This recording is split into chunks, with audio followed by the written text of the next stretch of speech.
Episode 32 with Alan Brown.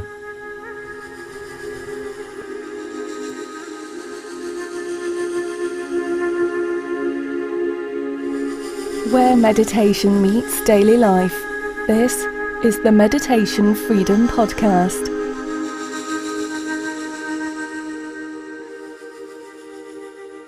Thank you so much for tuning into the Meditation Freedom Podcast. My name is Sika Road, and today we're going to be talking about mindfulness in education with Alan Brown.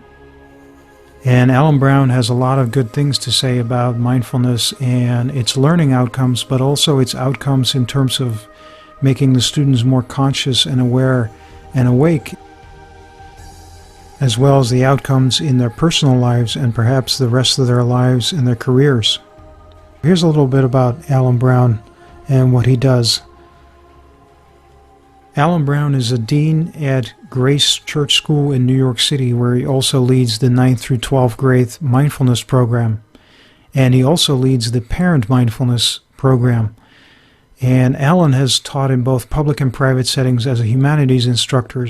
And in addition to his academic degrees in the humanities from Johns Hopkins University and the University of Chicago, Alan also holds additional certifications in teaching mindfulness, positive psychology, and yoga.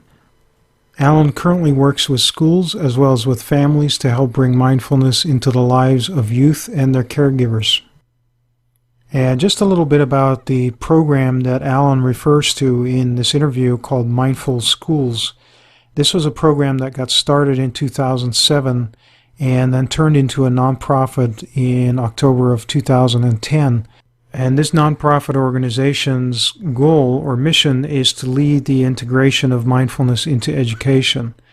They've trained educators, social workers, psychologists, parents, and other adults from over 60 countries, impacting more than 200,000 youth globally. So basically, they're developing mindfulness into schools as what they call an inner compass, a true lifetime skill that's highly preventative. And they mentioned that understanding one's own thoughts and feelings can save massive future expenditures to address juvenile delinquency, poor academic performance, stress, mental disorders, etc. They're saying that basically having a mind that's calm, focused, and empathetic allows these students to increase their scholastic aptitude, particularly if they experience a high degree of stress outside of school. And so then they use this mindfulness curriculum, which brings improvements in concentration, attention, empathy, while building a climate of calm in the classroom. And you'll hear more about this with Alan's experience as a teacher and administrator. Here's the interview with Alan Brown. Thank you so much, Alan, for joining me in this podcast. Thank you. I got to your name through somebody from Mindfulness Schools because you're one of the people that are implementing this in schools. And maybe just for starters, what I'd like to do is ask you how you got to a mindfulness or meditation practice in your life. Sure. I'm maybe a backdoor meditator. I came in through yoga. I know I'm not alone in that. At first, right. The physical practice, and really it wasn't until I actually did like a yoga teacher training that I really kind of had to do a lot more sitting and became a little bit more familiar with contemplative practices rather than just movement practices. And at the time I was working I've been teaching in high schools for many years, but at the time, I was teaching in a particularly high anxiety population, in a high stress, high achieving school, that it just sort of felt to me like this makes so much sense, both in terms of what I'm feeling in this school, like I'm really busy and whatnot. And I happened to be doing the teacher training in the summer, so it was just such a real different energy to my summer, and then I kind of came back to the school and found myself just sort of craving, wow, I need a lot more stillness for myself. And of course, I'm watching kids just going nuts and spinning their wheels and feeling this would be helpful for them too. But but yeah, I came in through yoga, and it wasn't actually until I started really wanting to share the practice with students that I had to really learn and deepen my own meditation practice. Right. And just for curiosity, how did you get, what kind of yoga practice was this? Vinyasa yoga. So you were already doing a kind of yoga practice that goes more deeply than maybe a power yoga type practice. Yeah, definitely. And sort of the place that I was studying and practicing was, um, the practice itself, although 100% movement based, was very contemplative. It was very much about exploring the inner landscape, and whatnot. So that part wasn't new, but doing it in stillness maybe was. Yeah, it's similar to how I started too. I started with Tai Chi, which is also a stillness in movement practice, and it just sort of naturally progressed from there into wanting to learn more about sitting meditation. Right. Yeah, and were there particular experiences that you had, or moments where kind of an aha moment where you thought, okay, this is what I want to do, or this is the direction I want to go. I mean, I will say that the aha moment for me in terms of doing what I do now, and teaching students and parents and teachers and, really anyone who will let me, but Hmm. the aha moment was actually when I did my training. So with Mindful Schools, I did their year long program, and the year long really emphasizes your own personal practice, the teacher's personal practice as an intervention in the school, and that the notion that your presence, your ability to be non-reactive and to find calm and show up in that way for your colleagues, your peers, the people you're working with and talking to, that is something of importance already. Right. That was huge for me, and so my real aha moment was in our first retreat, when we weren't really allowed to talk about kids, or we weren't allowed to talk at all for the first part of it. But even when we came out of silence, the premise was, let's just talk about our personal practice. We as caregivers are really in a rush to talk about how this will work in a classroom, or how you can do this with other people, or what you can kind of give away, but you can't pour from an empty cup. And Right. and so that was a big moment for me, and continues to resonate, as my just sort of philosophical alignment in terms of what I'm doing is, I'm bringing a calm and steady presence first. Then I can also share a practice with you, but that comes from a place of just kind of trying to create a certain energy in my own person, in the room, and work from there. Yeah, so it's a little bit like Gandhi said, you must be the change. Rather, if you want to affect Sure. others, you have to be that change yourself first. Sure. Yeah, yeah, that's great. And what brought you from a meditation practice? Because so you started this meditation practice, and then you Hmm. got this interest into teaching it. So that's what brought you to Mindful Schools, right? Yeah, I mean, I think my interest at the time was in stress, pretty specifically. Working with a population of, upper. I teach a lot of 11th and 12th graders, and working with those kids who are going to college, and there's just all of this cultural baggage associated with those years and with that process, and it's kind of really hard to watch, frankly. Mm-hmm. Uh, the amount of uncertainty and the amount of anxiety and the amount of kind of the heaviness of judgment that they're clearly feeling, that their families are feeling, and expectation, and all those things, and wanting to sort of help folks out with that, and watching them do just these hours of homework, and just sort of driving themselves into the ground at sort of what cost. So, and I knew that in my own life, this was something that was very powerful.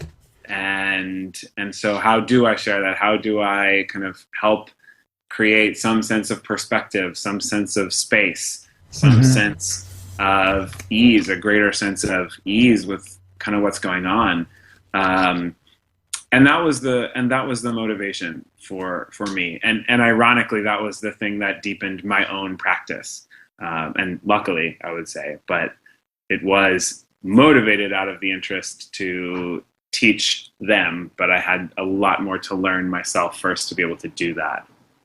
Right. And in terms of those stress and expectations, maybe you can expand a little bit more on that. What do you see as the biggest stressors? Is it expectations from society or the parents, or maybe just this is how we've always done it, or maybe the influence of drugs perhaps, or cell phone technology and things like that, bullying? Yeah, I think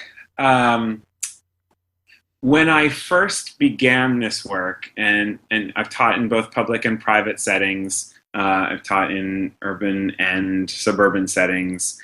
I would have said that it was the actual pressure of applying to college in many of the settings that I was working in that was kind of the biggest stressor for kids, at least as far as I was interacting with them in the classroom and in the school setting.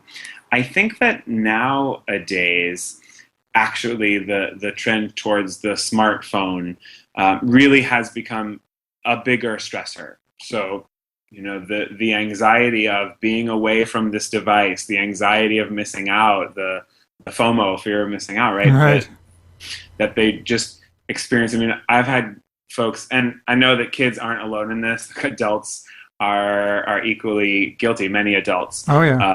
Of being quite glued to the device, but the extent to which I have heard things as ridiculous as, yes, I keep my smartphone with me next to the shower and I text while I'm showering, or some of these things, like the ability to not have any moment to yourself and to not have any moment of stillness. You sleep with it next to your head and whatnot. And again, those are maybe extremes, but the norm for sure is that their attention is pulled in many, many different directions. Our attention is pulled in so many different directions, and without much time at all to recover, to have stillness, to just think or hear yourself think or hear yourself not think, that I think that's the bigger and more pressing issue that, as I see it now.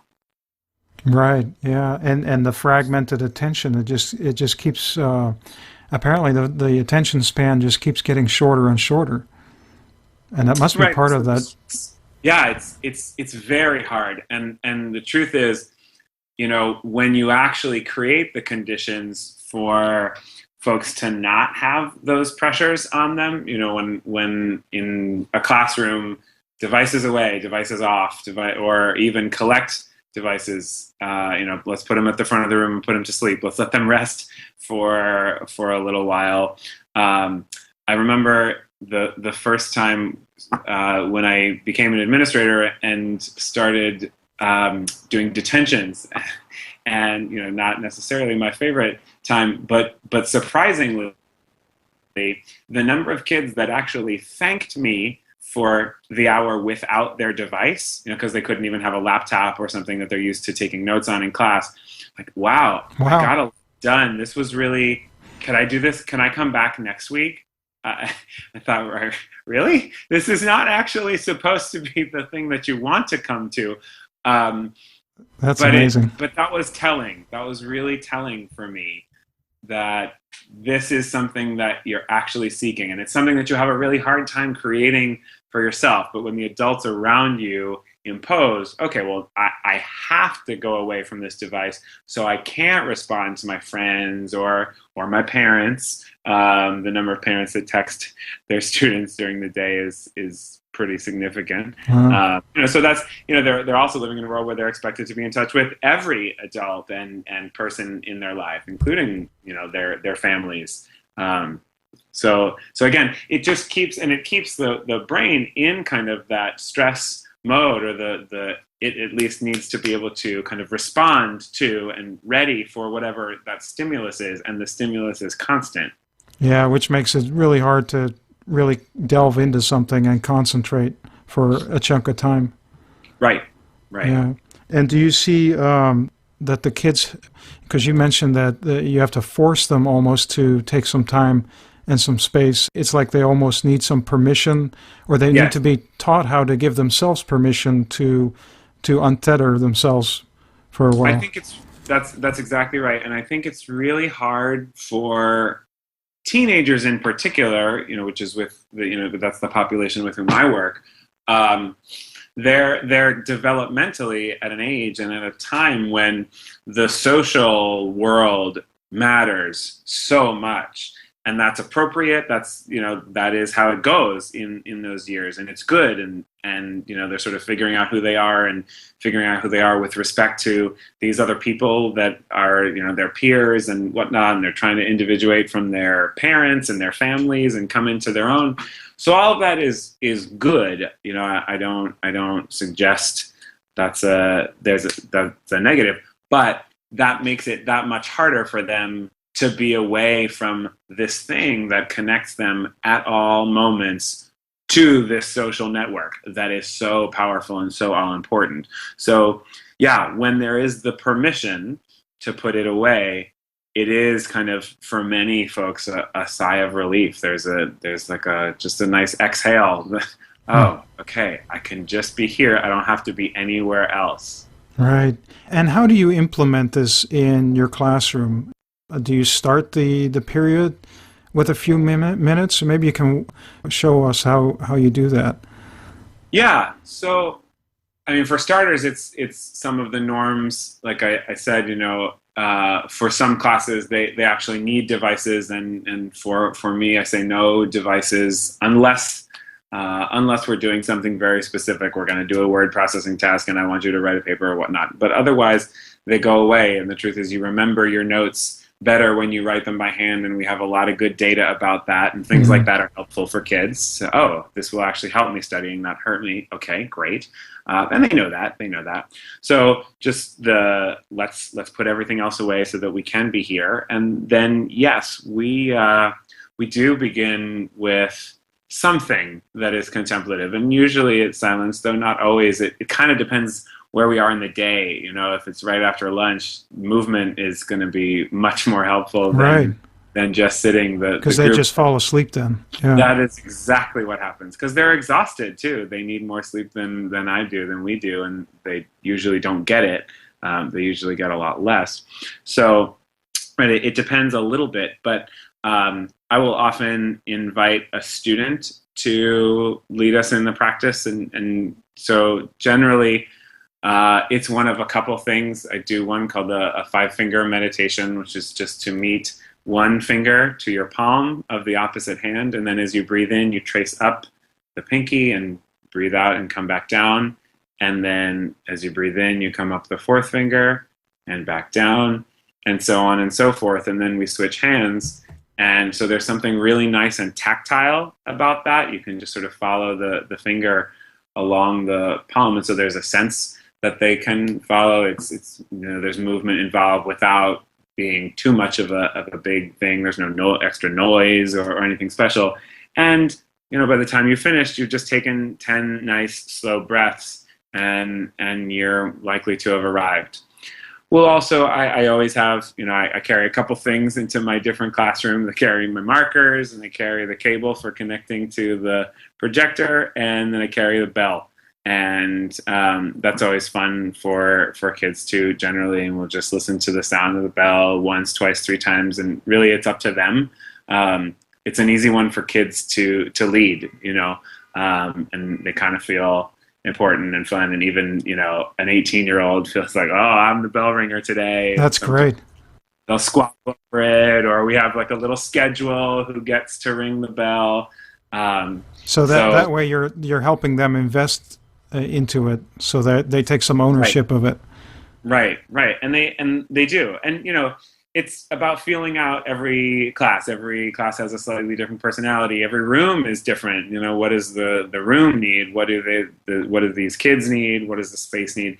And it's a little bit of trial and error, but usually a group responds to something, and they feel, it's that old thing of like, how can I get the teacher off topic to not teach us? Let me ask, a zillion questions. How was your weekend? How was this? So every student in the history of time has done that. They're feeling like, oh, I'm getting this thing where he's not teaching. Awesome.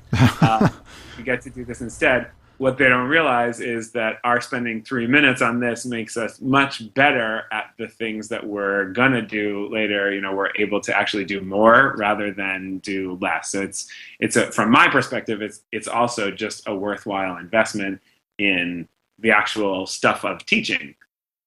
Right. And have you, because you mentioned experimenting, what are you finding to be the most helpful with the students not getting lost or drifting away with thoughts? And because you're using tactile and you mentioned sound, so that's kind of what you're doing then to prevent that wandering. Yeah. So I should say, and maybe this is kind of backing up. So in my own teaching, I teach a number of humanities classes. So I teach English and history and philosophy. Then I also teach to the 9th and 10th grade. I specifically teach mindfulness.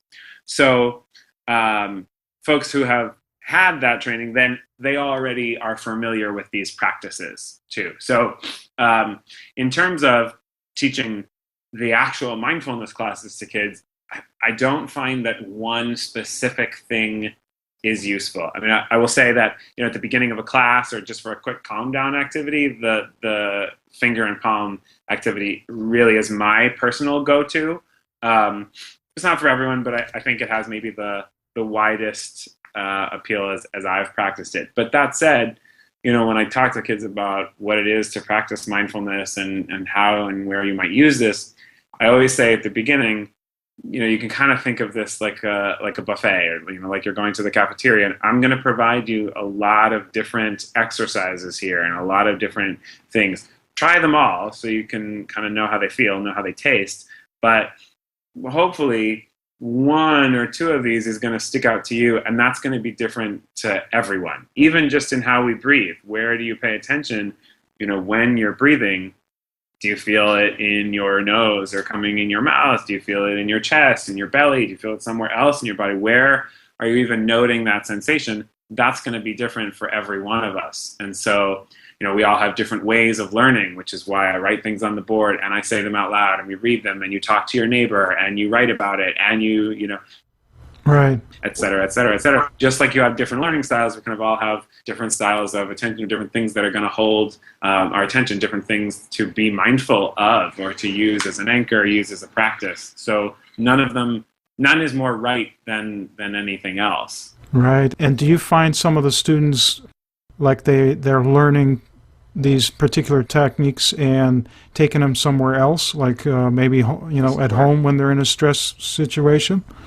Yeah, and that's always, frankly, for me, the most gratifying is to hear, when are you using this? Where are you using this? How are you using this? So when a kid comes back and says, oh, I use my mindful breathing during a test, I put down my pen and I just took a couple of deep breaths and then I was able to come back to the test and I got back on track and it was really helpful. Or, oh, I had a swim meet yesterday, and beforehand I closed my eyes and I visualized what I was going to do, and then I took a couple of breaths, or and so to hear from kids that they are actually applying this. I mean, to me, I try to talk a lot about how you might apply this so that it isn't just the thing that we're doing here in this classroom. That's cute. I mean, anyone can find some level of stillness or something in this classroom with the person who's there. But if you're able to use this in your life and recognize like, oh, I really got into it with my mom. And I had a student the other day who he's had some real struggles in terms of acting out at school, specifically as a symptom of some conflict at home, and knowing, oh, this will be something that upsets my family, and I kind of this is like a thing I can do there in our arguing. But came to the notion of, well, I realized that my feelings about the situation and my behavior or how I choose to react about it are two different things. And I think that's kind of better for me because I was getting myself in trouble. Wow, that's great. Well, yes, you're right about that. And also, I am really blown away to hear that. So, yeah, I mean, they definitely make that connection.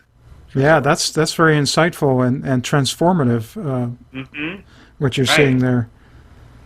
And exactly, it's the kind of thing that, in teaching, certainly in teaching social and emotional learning, we really want students to be able to kind of name their experience and be familiar with their experience. But then what do you do with that? And I think that's been in the world of social emotional education, we spend a lot of time talking about emotional intelligence or being able to kind of identify your inner landscape, which of course is a huge first step. But then what do I do about that if I then am able to turn that into some behavioral change, something that I do differently? And I think that's where mindfulness is often a very helpful tool for kids. So it's a great addition to the social emotional toolbox, as it were, for teachers. Right. It's like, I don't know who said that education shouldn't be the filling of a pail, but the lighting of a fire. And then Aristotle said educating the mind without educating the heart is no education at all. So that it sounds like the approach your school is doing and you're doing is much more integrating these different facets rather than this compartmentalization that we've gone so much towards with our society. That's right. And something that I try to emphasize, I work with teachers and try to emphasize this notion that it's great that we have our classrooms and this content that we want to deliver. And the students who show up in your classrooms, they are not just content receivers. They show up as their whole person and they bring their whole person to class. So if that's an argument that's carrying over from lunchtime, or if it's nerves about the game that's happening afterward, or all of that is sitting at that desk and trying to learn history, Right. or trying to learn physics. And so the more that we can provide them the space and the tools to deal with one aspect of their life and be successful in one aspect of their life, it does carry over. It is all one integrated whole at the end of the day, or maybe not so integrated at all times, but the more we can work to help them integrate, the better. Yeah, it sounds like you're also, in that sense, helping see learning as a joy rather than something to just get over with so you can get to the next level or the next piece of paper so you can get a job and so forth. I would hope so. Yeah. I think all teachers kind of aim for that. The real, some of the real gold and the way you're successful is you've created a lifelong learner. I don't really, I don't delude myself into thinking that students will remember even a minority of what we do in a semester in any given classroom. I certainly don't, not because I didn't have good teachers or any of that, but that's just the reality of our world. We provide something to build on, but if there are skills that you learn when you are with us, especially at this level, that to me is a much more important gift, because you're going to go on to learn in much greater depth the things that you need to use in your career, and all of that. But have we provided you the capacity to learn them? And that's capacities of many different kinds. There's certain academic skills and other skills that you'll need, but then there are the other life skills, just to be a competent human being, to show up in a room with other people. And really at the end, my head of school currently, we're a high school that's actually only 4 years old. The school itself is much older, but our high school division is only 4 years old. And as we're building this project, one of the things my head of school said was, I'll be able to measure the success of this project by whether or not there is joy in our Wow, students. that's And great. to me, that's, yeah, right. That's very different from saying I'll measure success by how many, the scores and stuff. It's true. I mean, obviously, all of it's important, and unfortunately, we do live in a world where we measure. I mean, it's kind of impossible not to. Right. So I don't think those things are automatically bad, and it's not wrong for families or students or colleges or other folks to try to get a sense of, like, who are these kids and who is this school and what is all this. We need some way to understand that, and Right. numbers are helpful, but they're not the only way. And when you reduce a person to just test scores or transcript or any of those things, right, it ignores how much of their experience, most of it. It's very limited. I mean, if they don't include things like you just said, joy, then it becomes very limited. Yes. Yeah. What are some of the other benefits, like, for example, in terms of the way conflict resolution is affected by these mindfulness practices, and maybe some other things that you've noticed since you've implemented this skill, life skill? Yes. So in another hat that I wear, I am a grade dean, and so this means I'm the primary administrator for one of the classes, and that includes discipline among the other things. And something that has been particularly key for kids is the moment when I won't pretend that teaching mindfulness automatically makes any difficult moments go away, right? That's not what we're trying to do. Is trying to use a toolbox to navigate them differently or deal with them differently. And so teenagers who are already particularly impulsive, and that's just a developmental vulnerability. I always say to folks, you got another 10 years before that stuff comes in. The frontal lobe, the prefrontal cortex, all of those things. They have some extra time that they have to wait before their good judgment kicks in. Right. Compared to those of us adults.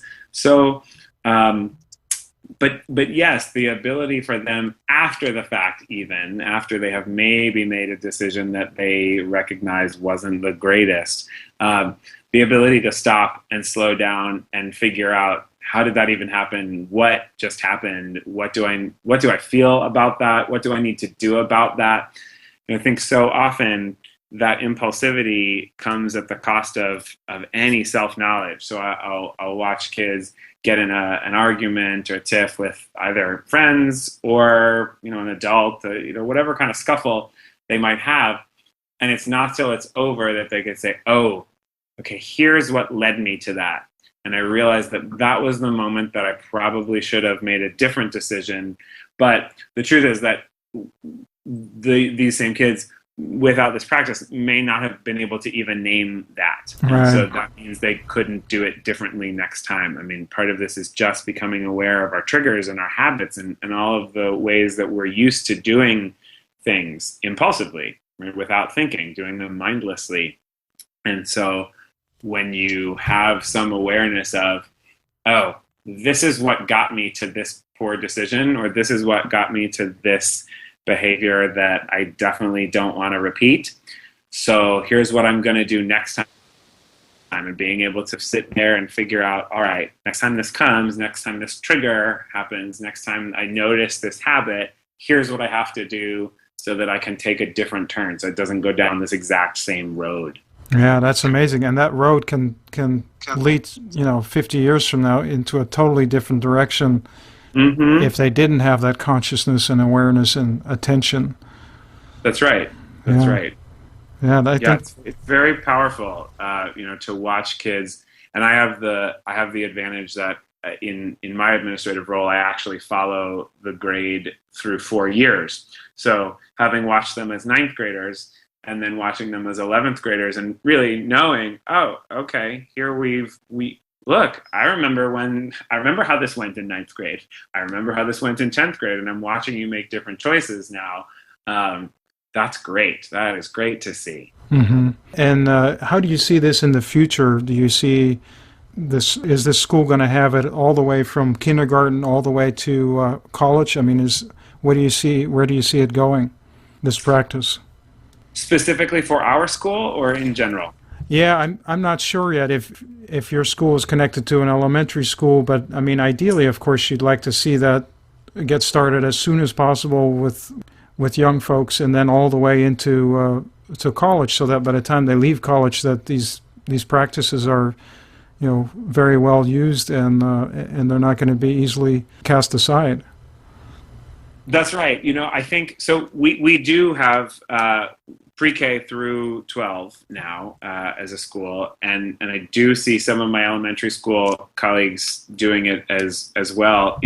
I think the truth is, I think that I don't have hard numbers on this. I don't think anyone does, though. There's some great interest in really trying to catalog all of the mindfulness teaching that's happening in K to 12 education, and there have been some attempts at it. It's for obvious reasons really a difficult thing, but my sense is that more elementary school classrooms are doing this because those classrooms are already charged with social emotional learning. That's just part of what happens in a kindergarten or a third grade classroom or anything. They're one of the things you learn in kindergarten is how to sit still. And I learned right. this applesauce so that I can sit here and listen to story time with my teachers.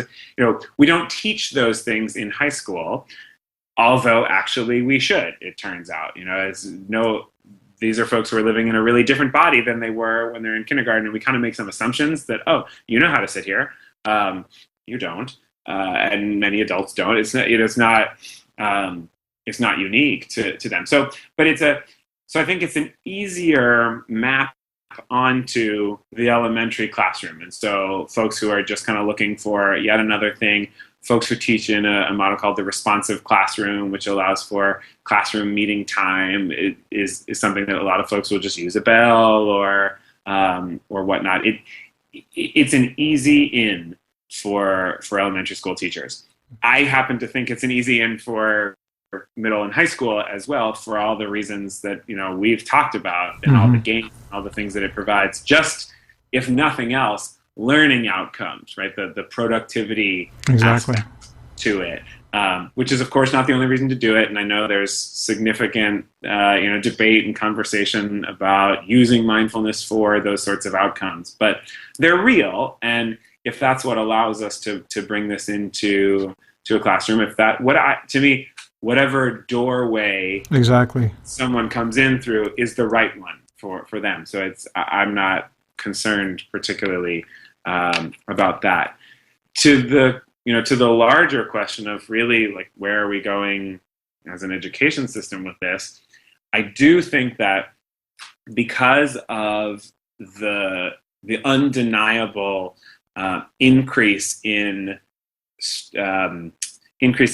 distractions, just right, all the devices and the stimuli that we are, the increased pace of those things, I do think that we are seeing a movement, a larger trend towards really needing to teach these things, needing to teach attention, needing to teach and provide stillness and quiet and some of those things. So it really wouldn't surprise me if 10 years from now, this was the kind of thing that started to become just standard. There's a tremendous interest in it, and most teachers, many teachers that I talk to, really are thinking along these lines of, like, gosh, I wish I knew how to, and you name it, and it's all the things that mindfulness does provide, that a mindfulness practice provides to kids. I should say one caveat about that, is that there's some concern of mindfulness being used as a tool for compliance, as a tool for classroom management. I want you to behave this way, so I'm going to teach you this thing so that you'll do what I say, so that you'll shut up, so that you'll sit still, so that you'll whatever. And I would see that as a misuse of mindfulness, but I also don't really. It hasn't been my experience in working with teachers that has been the approach that they have taken, especially when the conversation or when a teacher is approaching this because they too have practiced mindfulness. Um, Yeah, I would think that's the kind of thing that would happen if the teacher themselves hasn't really truly understood what it's about, and right. therefore is just using it external tool. Mm-hmm. Yeah. Yeah, and I think folks are pretty sensitive to that. Those of us in this community who are really trying to bring the work forward.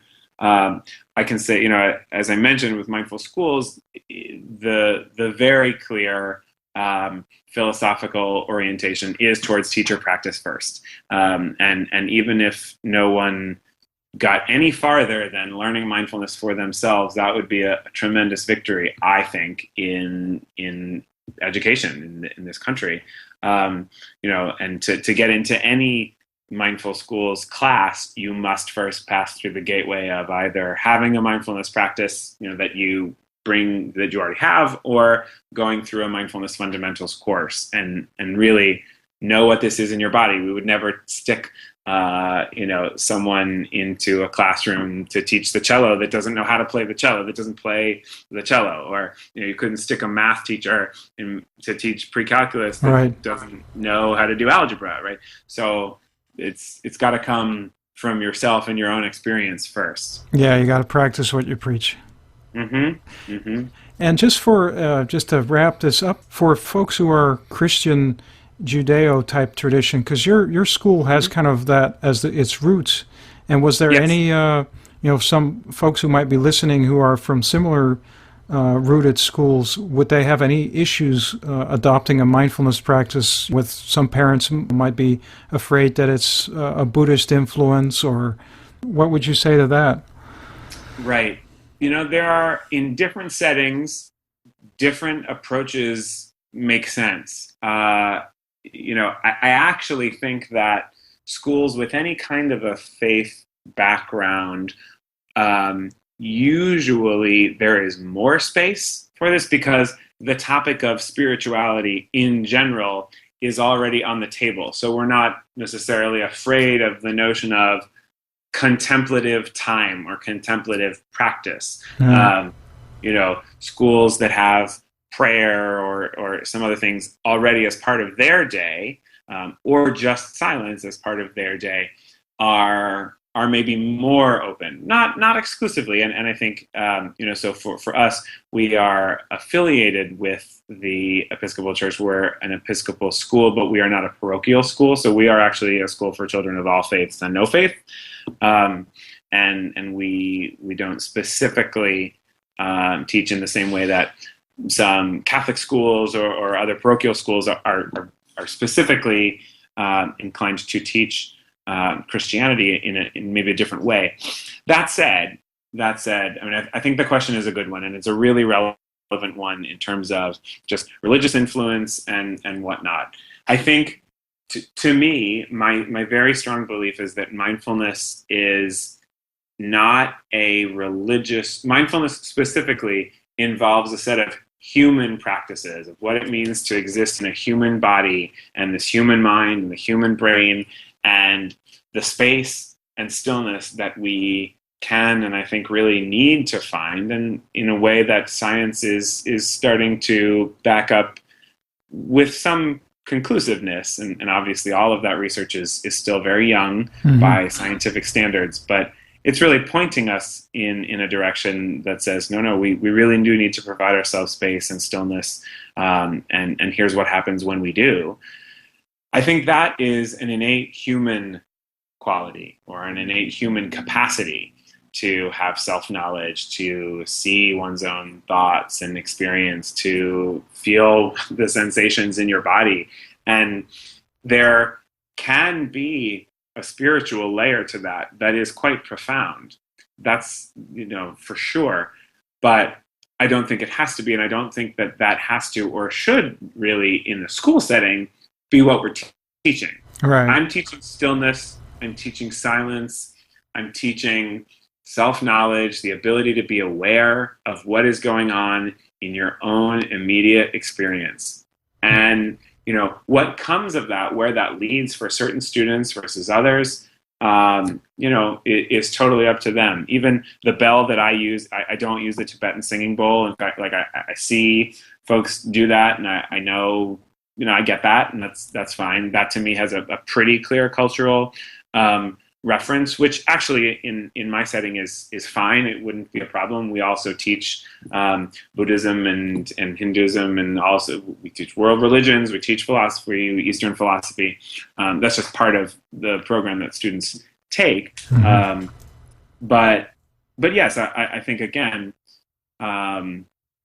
it's not my personal goal. And I don't specifically identify as Buddhist, though I find interest in Buddhist practices, but I'm teaching something a little bit different than that. Yeah, no, I think you explained it really well. It's space and having room to breathe and self-knowledge. Those are not any religion's domain. That's the human experience. Yeah. Right. And all religions have some aspect of contemplative practice. It's Exactly. there in every religious practice. So for those who are concerned about religion at all, I would say really what we're doing isn't religious. For those who are concerned about their own religious tradition, I think this is found in most all of them. In fact, one of my colleagues in our counseling staff, she is an Orthodox Jew, and was really interested in what we were doing and participated in our mindfulness program and helped to bring a mindfulness group to our parents, but was really kind of cautious around how does this work with my own set of faith practices. And we looked together for some opportunities for retreats over the summer, and she had some trepidation around like, where might I be going? I don't want to be somewhere with like Buddhist iconography. That's not what I'm seeking. She has found a number of Jewish organizations in New York City that are teaching. The JCC in Manhattan is teaching. Has its own MBSR courses and whatnot. It's out there, including with a faith bent, if that's the direction you're looking for. So I really do think this is open to whichever angle. Again, it's back to that idea of whatever door you're coming in through or whatever door you're trying to go through into. This is a practice that is there for folks. Yeah, that's great. Yeah, I really appreciate you delving into that and explaining that well for the folks listening. And if anybody listening wants to see that in their schools, like a parent might want to ask their school when they're going to implement some mindfulness in their school, or maybe a teacher listening might want to start the program, what would they do?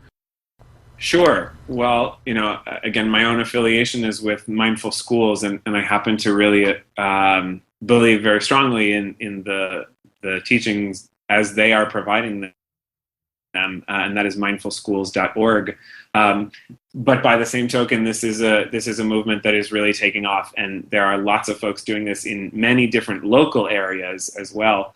So certainly not the only people doing this, but Mindful Schools is a great starting place. And like I said, there are so many good organizations that are really trying to bring this into schools. But yes, I think it's a conversation that people are more and more open to. So for parents, just even raising the question, where are we teaching this? And it's helpful to my child, or I'm seeing this at home and I'm wondering, is there an opportunity when my child is going to get exposed to this? Is there an opportunity for me as a parent to learn this? Mindful parenting or mindfulness in parenting is for sure an important companion skill, because if your child is learning something at school and you're not having that same language at home, it doesn't grow in that space. For teachers, same thing. I think talk to the department chair, the administrator, the principal, the person who does professional development, and really see, is there some openness to what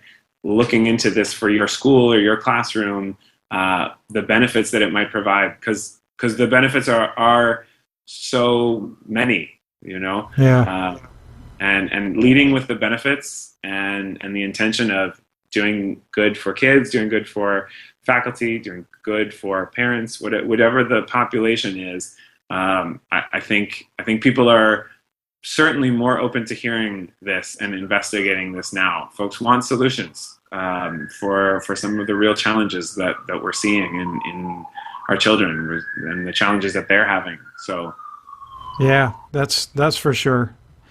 Well, it's been wonderful to talk to you, and thank you so much for coming on the show. Absolutely. Thank you so much. Thank you for putting this information out there, for putting your... Oh, there's a siren in the background. I apologize for that. Oh, that's New York, right? Yep. It's just another sound to listen to. Yeah. All right. Well, it's been great to talk to you, and thanks again. You as well. Thank you so much. Well, I hope you enjoyed this interview with Alan Brown. You can find the show notes to this particular episode by going to meditationfreedom.com/32. And feel free to comment if you have any questions for Alan, additional questions that were not discussed during this episode. So I hope you have a wonderful rest of your evening. I know we just had a supermoon, and by the time you're listening to this, the supermoon will be long done. But it was a interesting evening here over the desert, seeing that moon change from red to then being covered up with shadow and then back to bright white. It was quite an interesting change to the moon. Well, that's it for tonight. I hope you have a wonderful rest of your week. Take care. Thank you so much for joining us on the Meditation Freedom Podcast, where meditation meets daily life.